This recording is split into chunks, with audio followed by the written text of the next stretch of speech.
اعوذ بالله من الشیطان الرجیم بسم الله الرحمن الرحیم. نن به تاسو ته وښیم چې څنګه په کانوا کې د مصنوعي ځیرکتیا یا AI په مرسته یو ښکلی او مسلکي لوګو جوړه کړئ. نو څنګه چې تاسې کانوا ته راغلی، په دغه ځای کې به په ډریم لاب باندې به کلیک کوئ. نو په دغه باندې مو چې کلیک تاسې په دغه سرچ باکس کې به ورته لیکئ تاسې څه شي لوګو پکار ده او د نوم د هغې لوګو څه شي ده. دا لوګو باید د څه شي په نوم وي. نو دا مو چې تاسې ورته ولیکئ، تاسې به راځئ په دغه ځای کې کریډ باندې کړئ. لکه مثالا تاسې کولی شئ په دغه ځای کې بیا نور معلومات هم ور اضافه کړئ. لکه مثالا in the logo color should be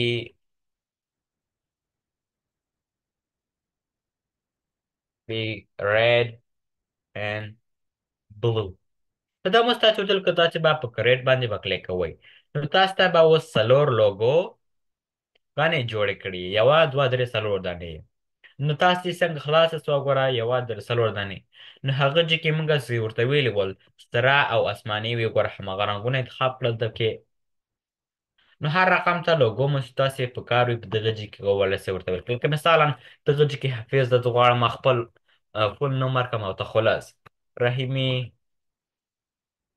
احمد ځای، او د ایډوکیشنل په ځای لکه مثالا دغه ځای کې به ورته لیکو بزنس.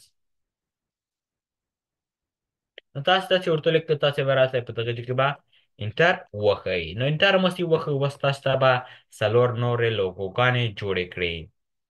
نو ګوره ټول فول نوم هم ورکړه دلته ګوره راغی حفیظ الله رحیمي احمد ځای دکې هم او په دا نورو کې. ډېره مننه، دا و د نن ورځې درس.